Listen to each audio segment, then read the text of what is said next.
I'm Adam Schwartz. I'm the Privacy Litigation Director at the Electronic Frontier Foundation. And I'm Gary Nayar. I am a third-year law student at UC Law SF, and you're listening to Firewalls Don't Stop Dragons.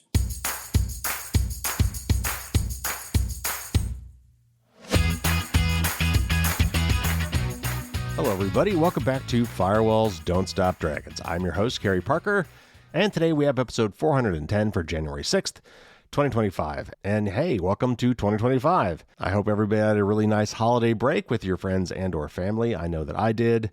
Honestly, it was nice to take a little time off, but I also hope you enjoyed the best of episodes and the replay podcast I put out in December.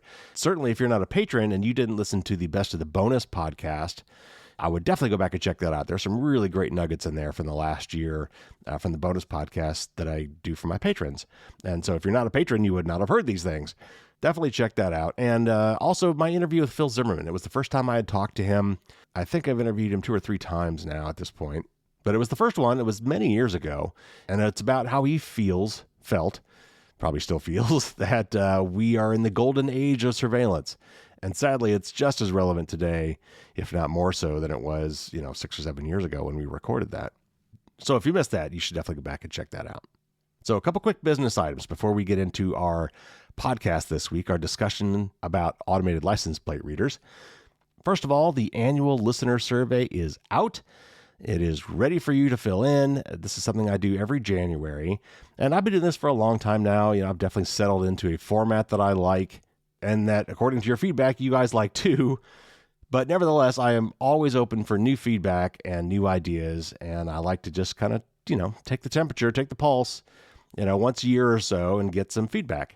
And to incentivize you to do so, I usually have some sort of promotion, and this year is no different. I'm going to be giving away 5 free copies of my book at random to people who fill out the survey. Now, the survey itself is completely anonymous. I don't actually ask for any information. I try not to collect any information, though it is through Google Forms, and I apologize for that. But there's really nothing out there that beats Google Forms. They're free, which is really nice. A lot of the other forum ones are much, much more expensive. I think they assume you're going to be doing a lot bigger surveys than I am currently doing. And so they charge a lot of money. So anyway, this is a compromise. I apologize for being a Google form. You do not have to be signed into Google when you fill it out. You can fill it out in a private window or whatever you need. However, if you would like to enter to win a book, I will need some way to contact you. So the only non-anonymous thing about this form is if you want to enter the contest, you need to give me some sort of an email so I can contact you. And, maybe this is a good time to try out making your first email alias if you've never done it before. I don't care if it's a throwaway email. As long as I can reach you with it, it's fine by me. So I'm going to give away 5 free copies of my book to 5 random people who give me that email address. And I'm going to pick one of those 5 winners to actually receive a physical version of my book signed by me with a couple stickers and some stuff like that. The only caveat there is that will need to be somebody with a U.S. shipping address. One other little bit of business news, on the off chance that you are going to be in Washington, D.C. this weekend, I will be there this coming weekend for ShmooCon, the 20th and sadly the final iteration of this hacker conference. I've never been before because I could never get tickets, but finally someone just said, just go anyway, because there's so many people that show up without a ticket that there's a whole other kind of a side thing they called LobbyCon for people who don't have tickets. Some people even claimed it was the better part of the conference, which I can't understand, but maybe after this weekend I will. But as it turns out, I have applied for and gotten a press badge for the conference, so I will actually be attending. Anyway, I will be in DC this weekend if you're going to the conference, or if you're just in the area and you'd like to get together, send me an email or something and we'll see if we can't make that happen. I'm planning to do a lot of great networking while I'm there. I already know several people that are going to be there that I want to hang out with, and some that I've never met before, so I'm looking forward to that. And I'm hoping to book some really fun interviews based on some of the people that I meet there too. So fingers crossed. We'll see how that goes. Okay, so today's interview, we are going to be talking about, as I said, the automated license plate reader technology. These are camera systems that are placed in multiple places around a city, or in some cases in private neighborhoods or parking garages or other places where they might want to monitor who's coming and going, that take a picture of your license plate and send it usually to some third-party service that runs it so they could keep track of where your car has been. And it turns out if you track enough of these places at enough times, you can get almost a complete view of where you go in and around the city, which obviously has pretty significant privacy implications. And I've mentioned ALPRs on the show before. It's come up here and there, but it's been a while at least since we've taken a real deep dive on it. And the EFF recently put out an article, I think it was November, about this technology and the implications of this technology. And so I invited the two authors to come on the show, and they agreed. So let's get right to our interview with Adam and Gowrie from EFF on automated license plate readers.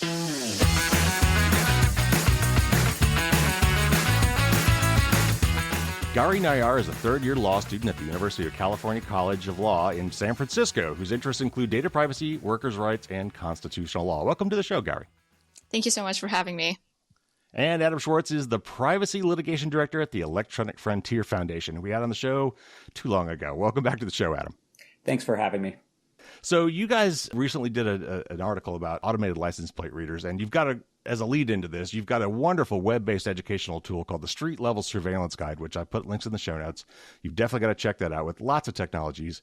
And, I'm individually aware of all of these technologies, but it really is kind of shocking to see them all in one enumerated place because there's a lot. It's really kind of scary when you see them all together in one spot. But, they include things like cell site simulators, which we lovingly call stingrays, drones, facial recognition, gunfire detection like ShotSpotter, police body cameras. But today I want to focus on a particular technology that I don't think gets enough attention, and it's called automated license plate readers, or ALPRs. Before we dive into that completely, why don't you both tell us a little bit about what you do at the EFF and why you wrote that article about ALPRs?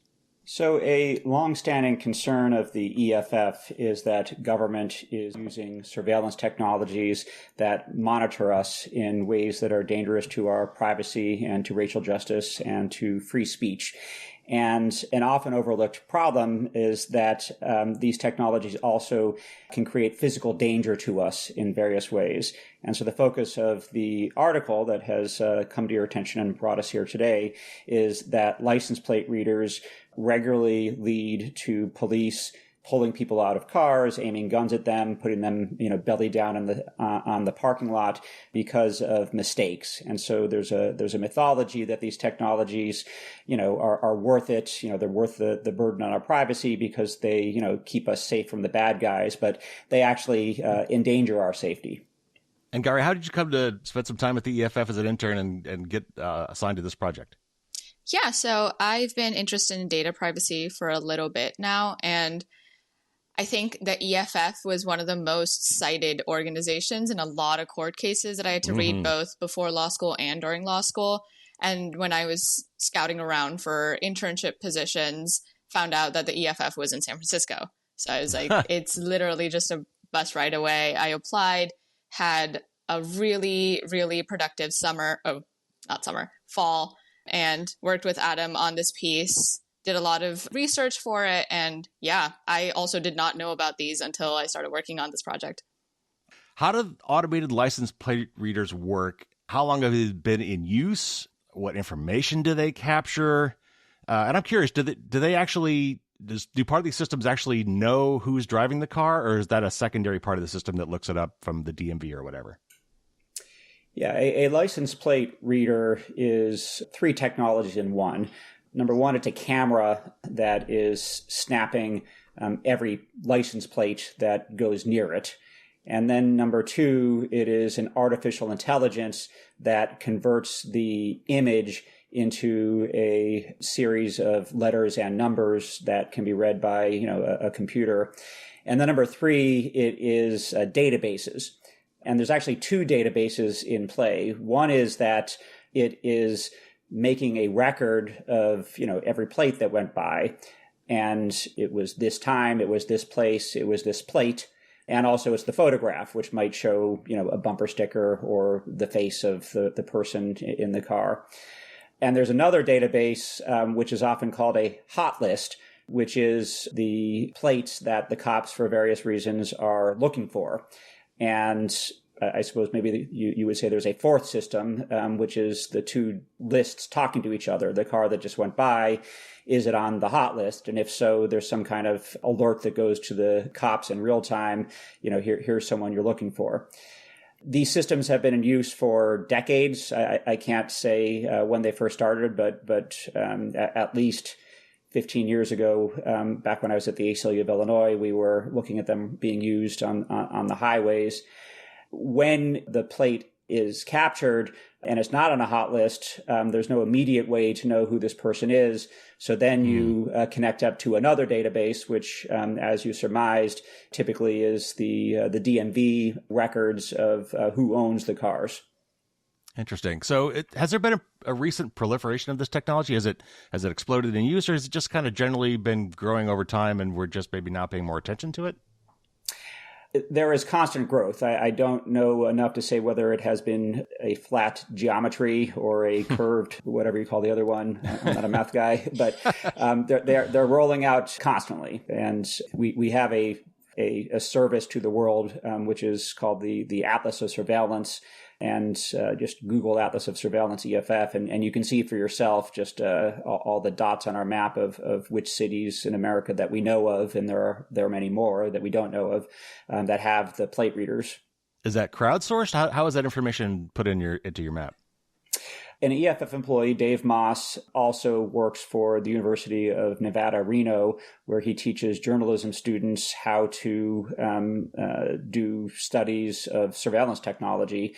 And so his students have done a lot of the populating of it. Unfortunately, you've stumped the chump. I don't know whether there is crowdsourcing on top of that as well. Well, I'll definitely put a link to that in the show notes. And one of the other ones we talked about recently in the run-up to this interview is a effort called DFlock, because Flock is one of the companies. We'll talk about that later, but I'll put links to those in the show notes for sure. All right. So where are we likely to see these cameras? Where are they most likely to be located? Where do the police like to put them? Are they easy to recognize? Like if I'm driving around and know what to look for, because I say, oh, there's one. And I know that, some of them are part of like red light enforcement cameras. I know some of them have been added to those, or the speed monitoring trailers. As you drive sometimes down the road, you'll see those little gas generator powered things that tell you how fast you're going. So how do I recognize them? Where are they normally located at? And I also know that there are mobile ones and not just fixed ones. So how might those differ from the fixed ones? Yeah, so when thinking of ALPR technologies, I think it's broadly speaking, there are three categories. There are ones that, as you said, you can find on traffic lights, telephone poles, so they're stationary. And then there are ones that are more mobile, one type of which can be found on like police patrol cars. So as they're driving, there'll be one that's attached to it.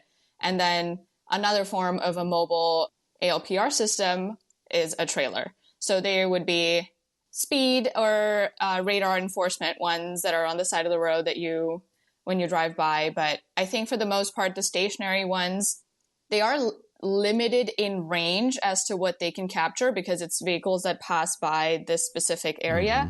But because there are so many of these cameras at almost every traffic light, if an agency does want to track a vehicle in real time, they can do that. They have the capacity to do that. And then when it comes to patrol cars, at that point, the range is just unlimited. It's essentially wherever the car is. And some agencies tend to do something called gridding, which is essentially just driving up and down a neighborhood and across blocks. So they've essentially now captured information on all the cars that are parked on the side of the road, but also the ones that drive through the neighborhood within that span of time. So it's essentially like, I don't know, it's a surveillance dragnet at that point. Yeah. And the trailer ALPR systems, so those, they tend to be mobile, but they can also be placed at a certain location for extended periods of time. And we've seen that the location tends to be dependent on what type of activity the law enforcement agency or officials want to monitor at that time.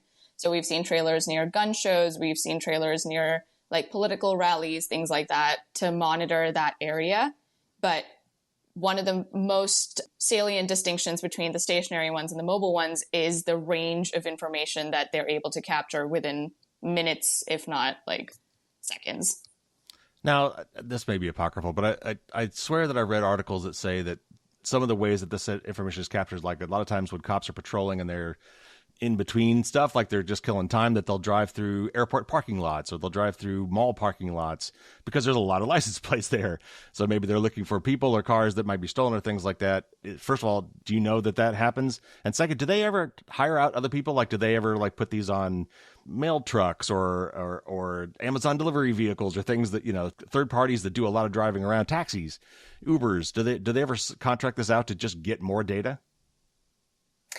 think that when a police officer has a plate reader mounted on their car, there is no limit to where they might drive around and be checking out plates.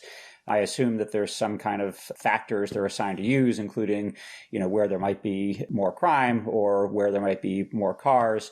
About a decade ago, EFF, through a public records request, got a few weeks worth of, we got a heat map of a few weeks worth of plate hits from the city of Oakland. And it was instructive to see just like everywhere that they would go with their plate reader mounted. And to your last question, there are private entities that are doing this as well in order to build up databases that they sell to not just law enforcement, but also private actors such as, repo businesses or, even credit checkers. So it's there's a proliferation of where this is being captured. So are there any legal requirements to disclose the location of these cameras? Like you've got your street level surveillance site and you document some of these, and on that site you've documented some of these have actually been camouflaged. Like one of them was in a really goofy looking fake cactus. And you say that some of them have been put in traffic cones. Why are they really trying to hide these, or are they just trying to make them more aesthetically pleasing? Yeah, I mean, there's a larger issue here, which is, what should the public know about the surveillance technology that the government is using to spy on the public? And at the EFF, we think the answer should be everything.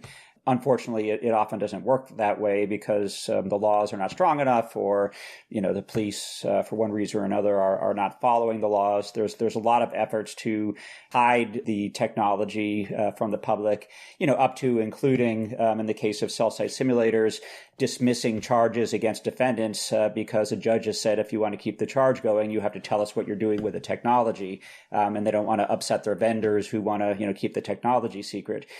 Now, fortunately, police need to get approval from city councils to spend money. And so there is a process that often is public of appropriating money. And fortunately, every state has a public records law where anyone can, walk in and say, government, give me your records about such and such. And unless there's a narrow exception, like an ongoing investigation, they have to hand over records, but that's a very cumbersome process. We would like laws, and in some places there are laws that say police automatically, if they're going to get a technology, have to, publish a notice about that.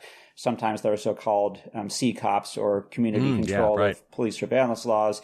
In the absence of that, then they don't have to do anything until someone serves a public records request. And in many cases, they just ignore it. And unless you have the time to file a lawsuit, a lot of police departments get away with, ignoring FOIA, Freedom of Information Act requests. So, it's a full-time job to chase down police departments to say, tell us where your ALPRs are.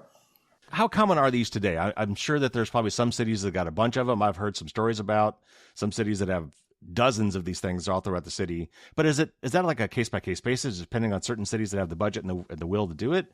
Or are they really everywhere? Is this something that we could assume that if you got a city of any decent size that you've got these things? You talked about a little bit. Is there a specific way that I can find out if my city is using them? And then what you mentioned private ones as well. I know some neighborhoods are installing these things because for crime and things, they want to know who's coming and going. I assume that maybe malls or maybe parking garages might have these things too. So how common are these things? Is there any way for me to know, like to look up and find out if they're in my area? So these ALPRs are pretty common. The exact numbers are not really known, but if we were to look at data that's at this point a little outdated, but in 2020, according to the California State Auditor Report, we could see that LAPD has the capacity to scan roughly 320 million license plates within a week. So there's the capacity to do that. So we can assume that there are quite a few cameras at key locations, at least within LA. And then if we were to broaden the scope to the entire country, the Department of Justice, the Bureau of Justice Statistics in 2015 found out that 75% of police departments in cities with over 100,000 people. So the threshold is pretty low, but 75% of police departments have ALPR technologies within their precincts. And that's that was 2015. 9 years ago. Yeah. Exactly. So I think it's pretty safe to assume that they're becoming increasingly ubiquitous. And as for your second question about how do we find out whether like our neighborhood is using it or if there are private entities that are using it within our communities, there's, as far as I know, there's honestly no way of knowing that apart from staying up to date on local budgets, because that's a way that you can monitor what police departments are seeking money for. So you'd be able to track technology expenditures there if it's openly stated. If not for that, it would quite literally just be Public Records Act and hoping for the best in terms of the quality of information that you receive. Wow. Yeah, it really seems like that's something that we should be made aware of, but we'll get back to some of those solutions in a minute. All right. So obviously one of the main issues with any of these technologies, and we've talked about it a lot over the years with facial recognition, because there's a lot of studies being done about how they don't do well with people of color, for example, and from odd angles and things like that.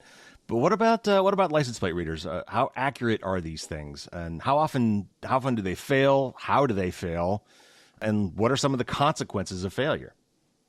Yeah, so these readers, for all the arguments that the private companies have touted about efficiency, they're pretty inaccurate. According to a report from 2021, 1 in 10, these readers misread approximately 1 in 10 license plates. And so with the millions of scans that take place across the country each day, the numbers are they're pretty high. If 10% is pretty high. So it's not necessarily that these mistakes are just inefficient from a technological standpoint. It's also that because law enforcement is involved, these errors can be dangerous. We see that false ALPR hits can actively physically harm people and have like grave consequences for them. For example, Denise Green is a resident of San Francisco, and in 2009, she was stopped because of a mistake on an ALPR where her license plate was misread, and she was handcuffed at gunpoint, taken out of her car, and only later did law enforcement realize that they had made an error. So what we're seeing is that these false hits or law enforcement officials are overly reliant on these false hits and not doing the due diligence of double checking the information that's provided to them by these technologies before acting on it. So you mentioned these hot lists before. Are these hot lists shared across state lines and across jurisdictions? Like if I'm in California, am our system's been trained to look for stolen cars from neighboring states or neighboring territories? Because I remember one of the stories that I think it was covered in your thing was it was the same license plate number, but it was a different state. Like it's I would have to think there's going to be some collisions from state to state, right? Between license plate numbers, and apparently this was one of them. And I think one of them was a motorcycle, one of them was a car. Like they were totally different in different states, and yet the numbers were the same, and so they were on the hit list. Is that right? Hot list. Yeah. So there is a woman, Brittany Gilliam, who had a Colorado license plate. The hit on the hot list that popped up for police officers was a motorcycle with Montana plates.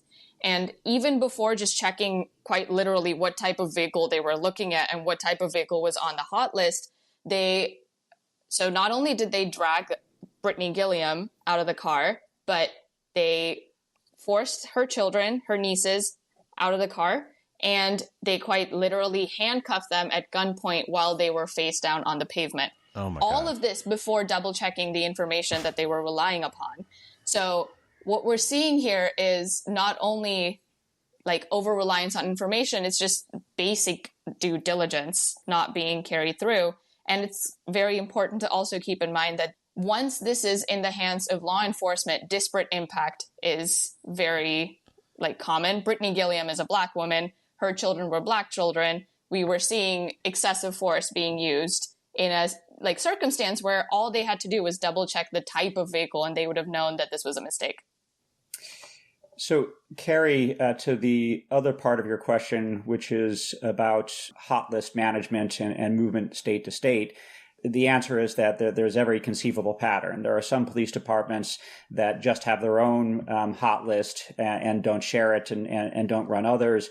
There's other police departments that are sharing hot lists. And one of the ways this happens is that there's a set of vendors in the space who are providing the technology and who are providing the cloud management of all of the databases.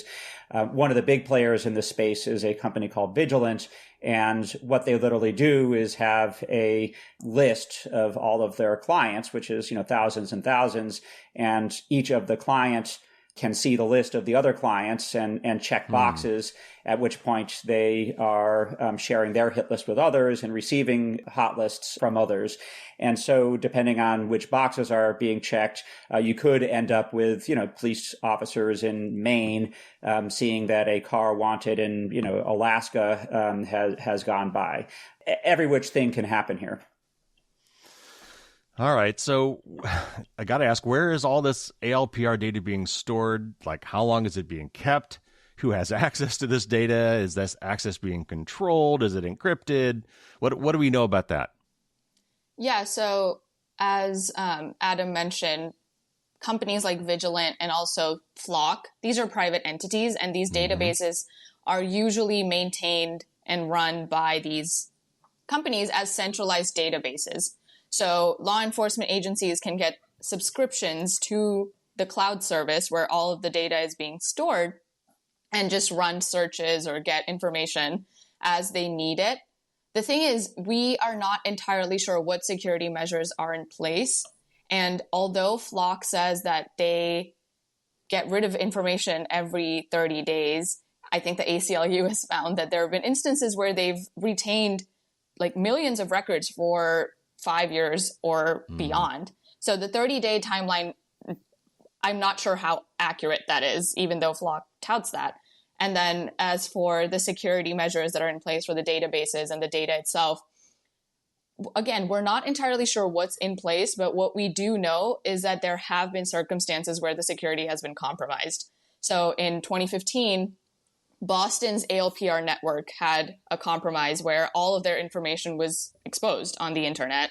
And then in 2019, we had a scenario where Customs and Border Protection, their ALPR vendor, Perceptix, so someone had hacked their database. And again, all of the license plate data was exposed on the internet. So not entirely sure what is being done to keep it safe, especially because we're seeing all of this information like in one centralized database that hundreds and hundreds of agencies rely on. So we're not sure exactly. All right, so that brings up at least two other questions, and that is, first of all, we've been talking about law enforcement in a very generic way, and you already brought up Customs and Border Patrol. What about ICE and some of how many different law enforcement type agencies have been given access to this information? And then we've got the private companies involved too. I assume that people are people. Have there been documented cases where this information has been abused by stalking ex-spouses or doing this because they have access to it, that abusing that data for personal use? Yeah, so there have absolutely been instances of law enforcement officials using these databases for private gain or some sort of personal benefit. One of the instances that I think the Associated Press found out about was stalking an ex-wife to see what was going on, and that was just running her license plate, seeing where she had moved to, things like that. There have also been other scenarios where an officer has used an ALPR database to find information on his girlfriend's landlord, to find something because the girlfriend and the landlord were in some sort of a dispute. So he wanted to find some sort of information that, he could use as leverage, but this is still like an abuse of that database and access that was granted to him. But I think the issue here is that there is quite literally no oversight for what sorts of purposes the database and information that's stored on these databases are used for. And anyone who has access within a precinct can pretty much get that information if they want. Carrie, you asked about the border and ICE and customs, and this, of course, is very timely because the incoming administration has made campaign promises to do more to close the border and do more to identify, detain, and deport millions of people from our country. there are two ways that the license plate readers come into play here. One is that our border already is riddled with surveillance technologies, and we can expect more of that to be coming, and the license plate readers play a very big role in that. This is operated by Customs and Border Protection, both at ports of entry, but also at locations, quite distant from the border. And this impacts the human rights, not just of people who are crossing the border, but of the millions of people who live their lives near the border. The second way this comes in is that we have immigration and customs enforcement units who are trying to find, detain, and deport immigrants. And while they might not themselves be using license plate readers, they get access to license plate reader data as part of their effort to, vacuum in information that will help them, identify the whereabouts of people that they want to deport. And so to any people out there who might not be concerned with the generalized rollout of police surveillance technology, but are concerned about the well-being of the immigrants, who are our neighbors, who are living amongst us, this is the time to become concerned about surveillance technologies such as license plate readers. Yeah. Wow. All right. I want to talk a little bit more about who owns and operates these systems, these third parties like Flock. I'm guessing in almost all cases, these systems are run by these centralized third parties that sell the equipment and probably offer to collect and go through and make available all the data to the police officers and the law enforcement officers. So who's making money on this? If we follow the money on this, who are these third party companies? Do we know these companies? Do they make money on this data in any other way? Like, do they try to anonymize it and sell it out the back door for data brokers and things like that? What do we know about the companies that own and operate these systems? For the most part, we know that it's companies like Flock, Vigilant Solutions, Motorola, Exxon, those kind of companies. They are also very much interested in expanding surveillance. Obviously, that's the business model that they have. And Flock, as per the ACLU, Flock is absolutely building a public-private, this is how they described it, a public-private distributed yet centralized surveillance machine.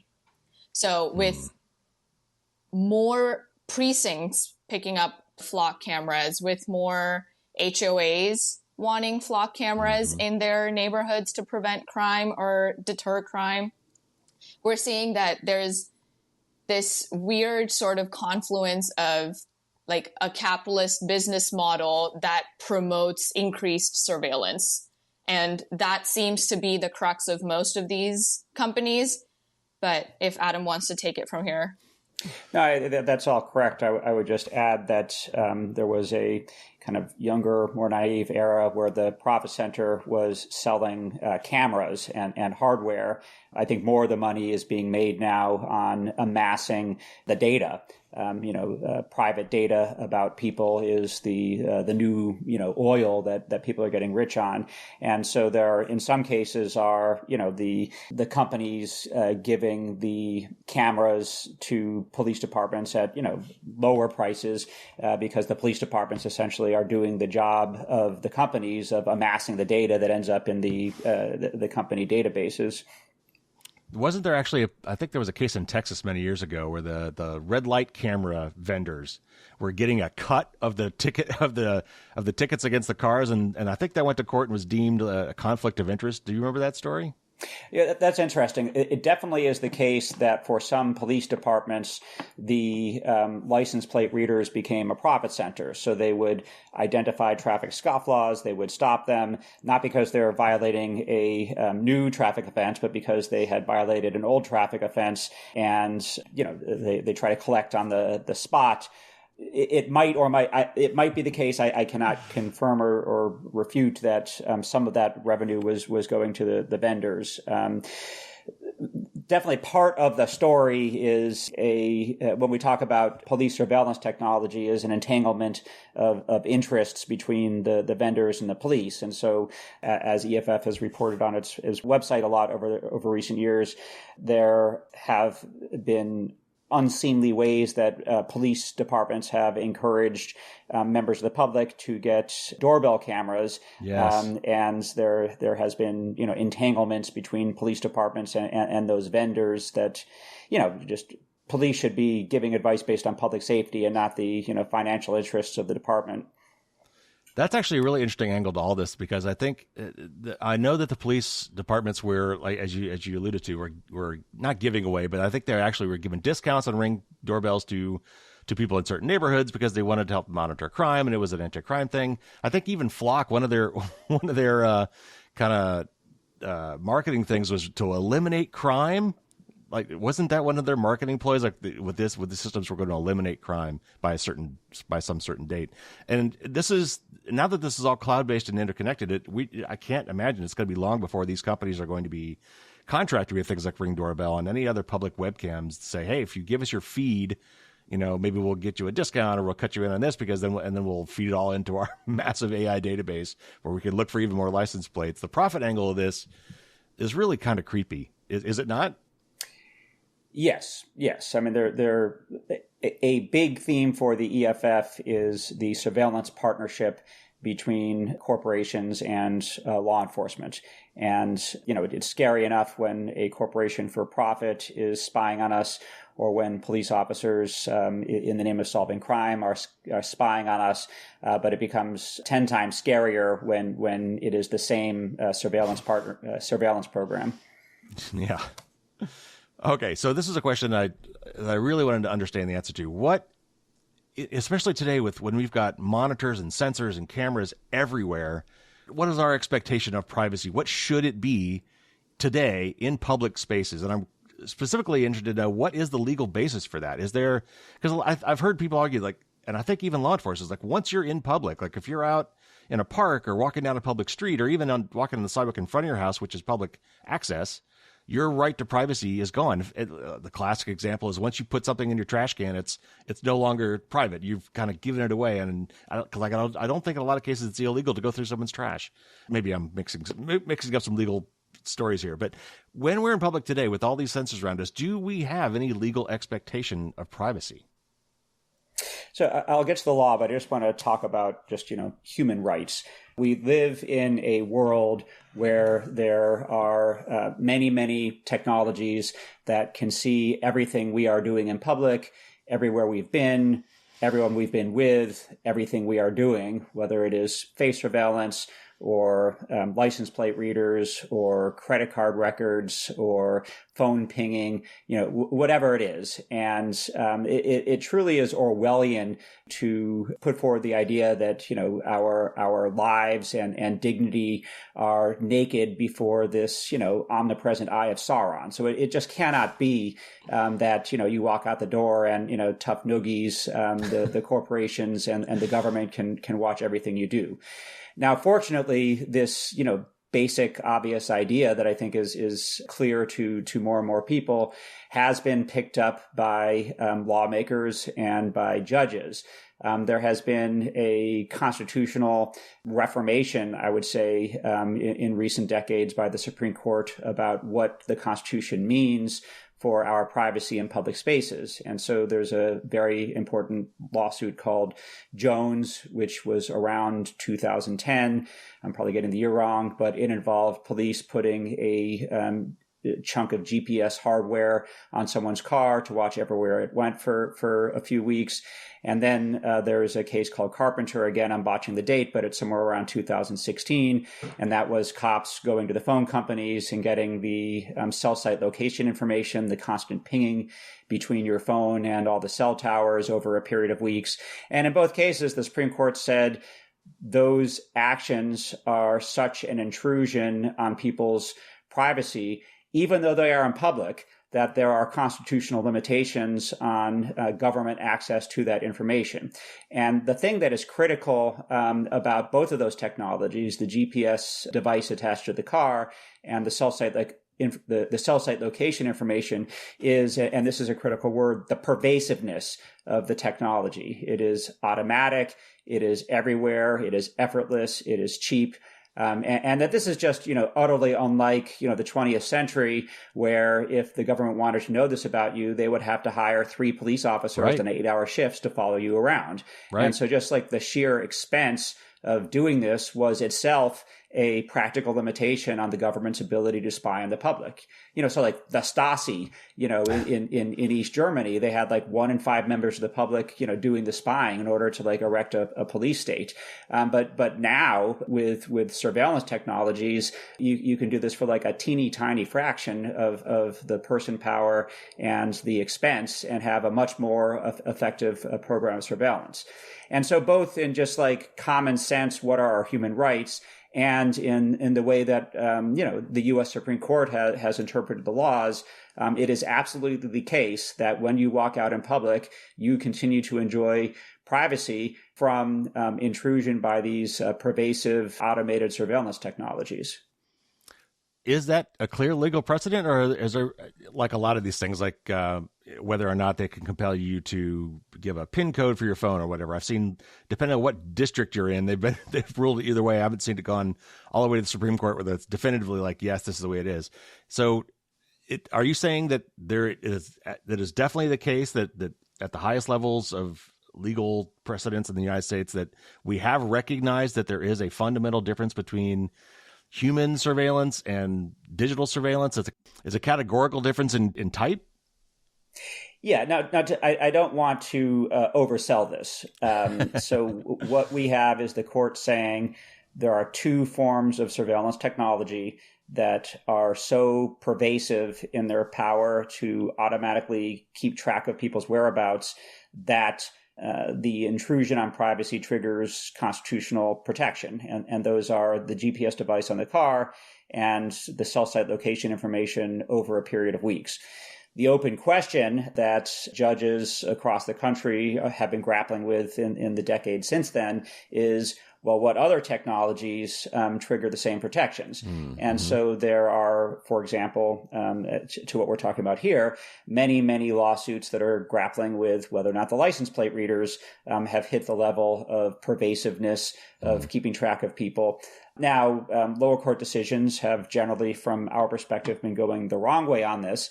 But, we are optimistic that as the issue percolates up to the Supreme Court, courts will be persuaded that what you can do by sticking a GPS device on someone's car in many dense urban locations where police have blanketed the urban grid with license plate readers and with cars driving around, clicking everyone, that the technology is just as pervasive. Especially when you look at, statistical studies by scholars that show, if you see that a person has, and you don't know who they are, and they have been in 2 or 3 locations, more often than not, you can figure out who that person is, right? Because we spend most of our time at our house or our office, which is information that you can find on a database. I would add that this isn't just all the eggs in the basket of the federal courts. We also have legislatures and city councils who are enacting restraints, and we have state courts that have their own state constitutions that, especially, now that in some cases the federal courts are being less protective than they should, and we've got optimism about some of the state courts. What about this notion of like the third-party doctrine? Does it matter to the courts whether or not this information was gathered by private entities and then somehow fallen into the hands of law enforcement versus directly by law enforcement? Does that distinction come up at all? Yeah, it's a very big deal. And just to try to concisely explain it, the major constitutional test under the Fourth Amendment of whether there are protections is whether or not a person has a reasonable expectation of privacy against the government. And so we do, for example, if the government's going to wiretap us. And then in the 1970s, in 2 Supreme Court cases that to me are infamous, they said, well, if the government goes to a bank and asks for bank records, or goes to the phone company and asks for the so-called metadata of, who called who and when, that because you, the bank customer or the phone company customer, voluntarily gave that information to your bank or phone company, who is a third party, it follows that you don't have a reasonable expectation of privacy against the police going to the bank or the phone company and getting that information. That is the third party doctrine. It is like a major disastrous false turn in U.S. constitutional history. Now, fortunately, when the Supreme Court in Carpenter was looking at the question of the cops going to the phone company and getting the cell site location information, and the cops said, we can do this. This is third-party doctrine. This is the same thing as getting the metadata, who called who and when from the phone company. The Supreme Court said no, because this is so pervasive and intrusive, and because, just walking around with a phone in your pocket is the triggering event. They said, we're not going to apply the third-party doctrine here. And so moving forward, there's this question, well, when do we have the third-party doctrine? And pro-surveillance people want more third-party doctrine, and anti-surveillance people want less third-party doctrine. Yeah. All right. So I think a lot of people would say, and I've heard this, that they're okay with law enforcement using some of these technologies to solve crimes, or perhaps even because knowing they exist, maybe even preventing some crimes. I mean, I'm sure that's one of the sales pitches, and they're basically willing to give up what they see as giving up some privacy if it increases their security. What is, in your experience, the most persuasive counter argument to this line of thinking? Is there obviously we need law enforcement. I mean, that's something we've kind of agreed as a society that in certain cases, under certain conditions, usually with warrants, law enforcement can have special rights. Is there a compromise solution that the EFF could support? Is there some way we could still have some of these tools to fight crime and yet preserve our privacy rights? Yeah, so a couple things. Number one, yes, crime is a problem, and we have a human right to public safety, but it does not follow that the police should have every tool that they want. And, we need to keep in mind, as Gary told us earlier today, that Brittany Gilliam and Denise Green were pulled out of their cars at gunpoint and forced, in one case, to kneel, and one case to get belly down on the street in the dirt, wondering whether they were going to get shot because of license plate reader misidentification. And so if we're going to talk about physical safety, there is a price tag that comes with police use of these license plate readers. It's not the case that the safety interests are all on the side of rolling out these technologies. Now, when we talk about, what is to be done, in the first instance, it should not be a police chief and a vendor unilaterally deciding whether these things are going to be on the streets. It should be city councils after there has been notice to the public and an opportunity for organizations to show up and a public debate and votes on the record. So this is the idea of the CCOPS, or the community control legislation. So that's just step one. And I think many communities don't want these. And hopefully, if you have this kind of process, they will be voted down. In many communities, I think, my advice would be, take a hard look at whether or not this is a good use of the resources before assuming it's going to help you. If there is going to be license plate readers, there need to be legal restraints on them that don't exist now. And I would suggest several of them. Number one, who goes on the hot list? And I would limit it to people who have warrants issued by judge for violent crimes, and not for people who have failed to pay a $100 parking ticket, and not immigrants, and not what is, most of the clutter on most of the hot lists. Number two, what is the period of retaining the data? As Gary said earlier, there are police departments who are keeping it for years. There is a state, I think it's New Hampshire, their rule, which is the gold standard, is they have to get rid of it in a few minutes. And what that gets to is that there is a set of risks and unfairness with stopping people on hot lists.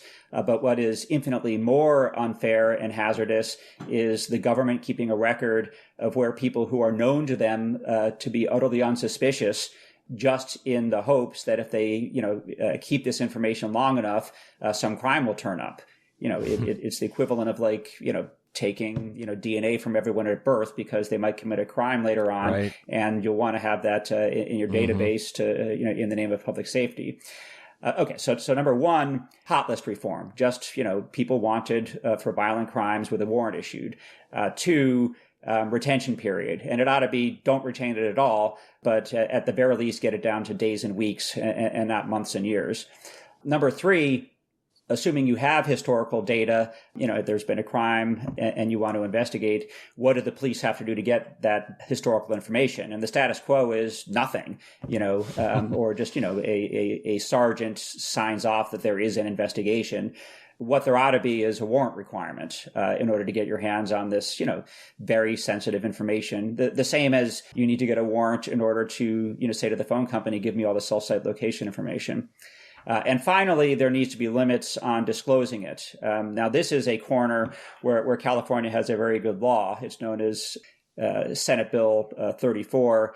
And what it says is police departments in California cannot share their plate data with a police department outside of California or with federal law enforcement. And we have been successful in enforcing that in order to stop nominally pro-immigrant sanctuary cities in California from handing their license plate reader data over immigration to Immigration and Customs Enforcement, who wants to use that data to locate immigrants living in those cities.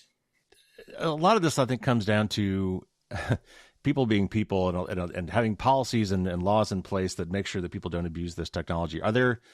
Does EFF feel that there are any technologies that are just on their face, even if they work perfectly, just too dangerous to widely deploy?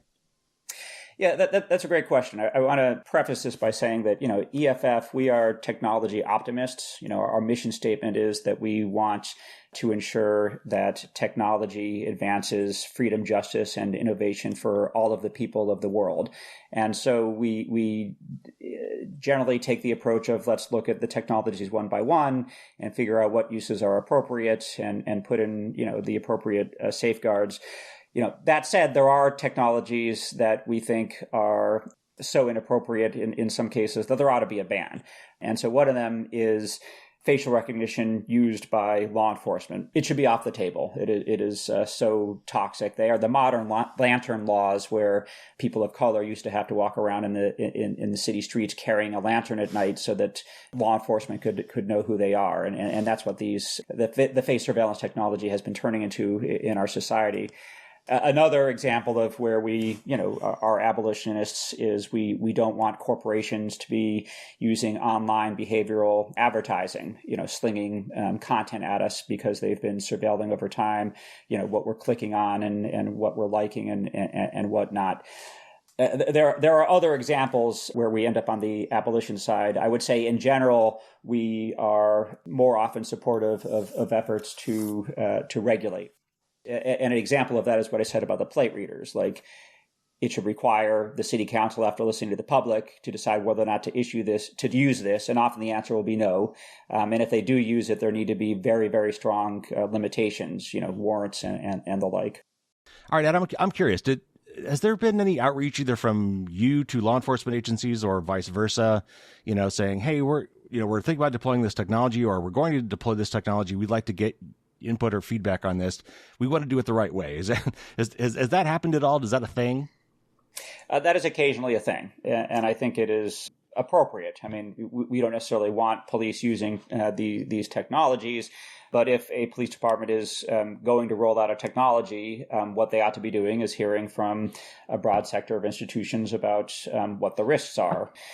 And I should say that, there are police departments who have done this. Usually it's under an understanding of confidentiality, so I can't be specific, but it is a thing that happens sometimes. Well, that's good to know, at least. All right, so wrapping up, what can we as citizens do about this? And what are you guys, what is EFF doing about this? I'm sure you guys are probably involved in some lawsuits and such. Obviously, you've put out a lot of great information on your website. Again, I'll link to a lot of that in the show notes.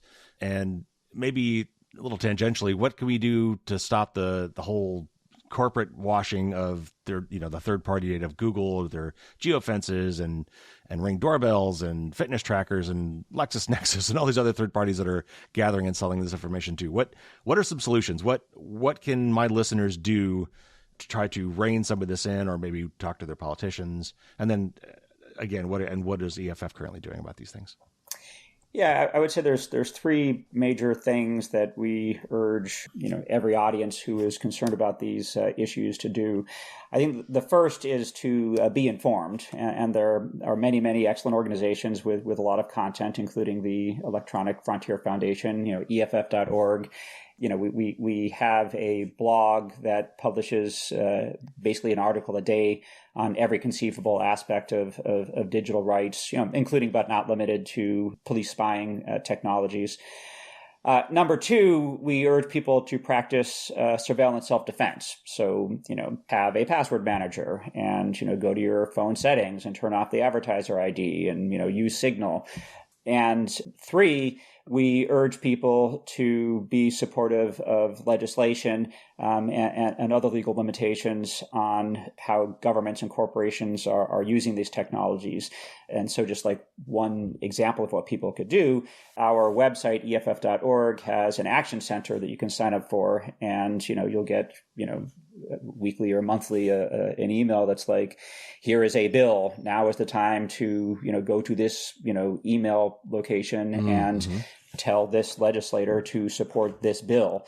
For example, to get a warrant requirement before police are using location data to surveil us. When it comes to license plate readers, unfortunately, there's not a lot of surveillance self-defense that we can do because, there's going to be a requirement that every car display a plate. I'm not even against that requirement. And so, you could take mass transit, but that's not realistic for, a lot of people a lot of the time, although it is for some. So all the more reason that in the case of license plate readers, we need to demand legislative reform. I will just say that, at EFF, we are optimists about this. It took a half century for the Supreme Court to acknowledge that wiretapping somebody is limited by the Constitution. From the mid-20s, they were wrong. In the mid-60s, they were right. We're playing a long game here. People are tuning into the problem. And I think it is absolutely realistic to expect that our legislatures are going to enact new laws to protect our privacy. All right, Gary, how about you? What are some of your advice to people? And I like that you mentioned Signal, for example. And I think that, if I could just say, I think we need to normalize the use of these tools. They can't be the things you only do when I'm doing something private. The more people use these things, I think the better we all are. What say you on that? Yeah, I think there's definitely something that we all have to collectively do to understand the technologies that we use every day. Like, for example, using Signal more often can lead people to really understand what is behind messaging apps. What are these companies profiting off of? How is our information being used and leveraged for other things that we have no idea about? So I think just in terms of informational privacy, I think there's a culture that currently exists of it doesn't matter if there are other people watching what I'm tweeting or what I'm posting because it's nothing controversial, nothing political, so why not? But the point of it is that there should not be systems of corporations and governments working together to mine that data. Like, that is just unethical on a very baseline level. And knowing more about the technologies that you use every day is very important. Like, for example, the newest iOS update allows the AI function to read your texts and summarize it for you. Is that something you really want your phone to be able to do? So if not, as soon as there's an update that's on your phone, like, make sure to go ahead and disable all of the services that you don't want that won't protect your information and just leave it exposed. So I think just staying educated about the things that you engage with on a day-to-day basis is incredibly important. All right. Well, Adam, Gary, that was a fantastic conversation. Thank you both for coming on the show and enlightening us about ALPRs. Thank you so much. Thanks for having us.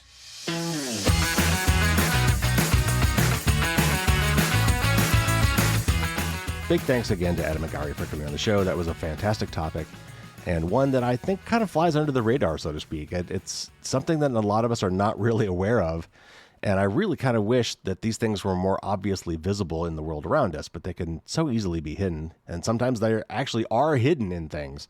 So it's hard to know that these things are there. So it's important that we understand just how widespread this technology is. And again, I understand the desire to collect this kind of information, like for, quantified cities, smart cities, where they want to use it to, make the best use out of people's tax dollars and things like that. I get it. And I also understand the law enforcement need for forensic information to help find bad guys. But there's got to be rules on these things. It can't just be open-ended, dragnet, warrantless surveillance of everybody all the time.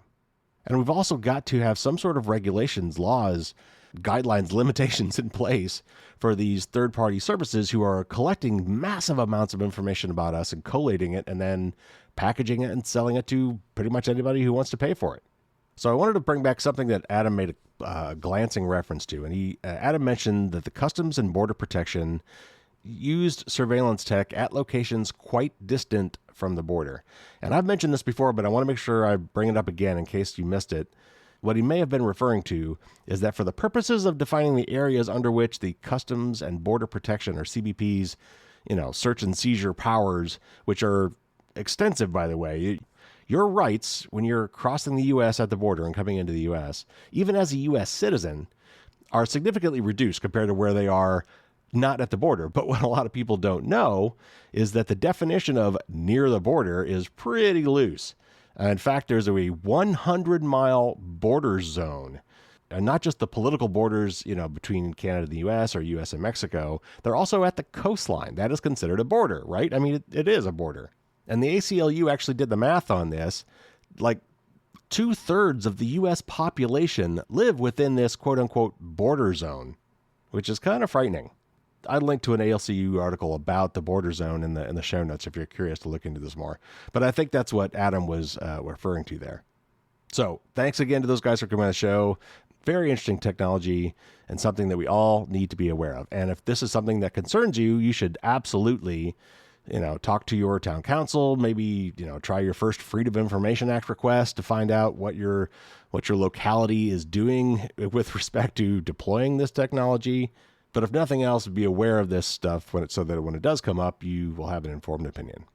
Okay, on Thursday, as usual, the patrons will get a little bonus, a little extra Q&A with my guests. We'll talk a little bit about how these ALPR cameras and other similar systems can be used to capture more than just license plates. There actually is technology out there to analyze bumper stickers, for example, and tattoo recognition, not just facial recognition, both of which, by the way, often have very personal or even political meaning. So they tend to be more sensitive than just other things about us. We'll talk a little bit about smart city technology and how that could be used for surveillance. And then whether or not the third parties that are running these systems are collecting and collating data from the various types of systems and actually cross-correlating that to try to synergize or infer even more information about us. So, as usual, that bonus content will come out on Thursday for the patrons. And again, another reminder, which I will be doing throughout the month, please check out the listener survey. I'd love to have your feedback. You don't have to fill out all the questions, but fill out as much as you can. Certainly anything you've got a strong opinion about, I would love to hear from you. Again, that link is fdsd.me/survey2025. And of course, the link will be in the show notes. I'm planning to probably cut off submissions to that at the end of the month, specifically Sunday, January 26th. So you've got some time, but we all forget things. So maybe while you're thinking about it, just go check out that survey and give me some information. I would very much appreciate it. And if you give me some way to contact you, you will automatically be entered into a random drawing for a free copy of my book, Firewalls Don't Stop Dragons, 5th edition. Coming up next week, we'll have a news show. Well, there's a lot to cover, things that I didn't get to cover through December. Lots of interesting things to talk about. For my tip of the week next week, I'll also be giving you some of my New Year's resolutions ideas for 2025. I've got a lot of interviews that are either scheduled or in the process of being scheduled, and I'm hoping to book even more of them with some folks that I'm going to meet this weekend at ShmooCon. Also working on a fun collaboration with some other privacy folks. I don't want to say too much in case it falls through, but I think that's going to happen, and if so, that would be a lot of fun, and it should be happening soon, so stay tuned for more information about that. All right, that'll do it this week. It's good to be back. Welcome to 2025, everybody. Hope everybody had a great holiday. Stay safe out there, take care, and until next week, as always, don't get caught with your drawbridge down.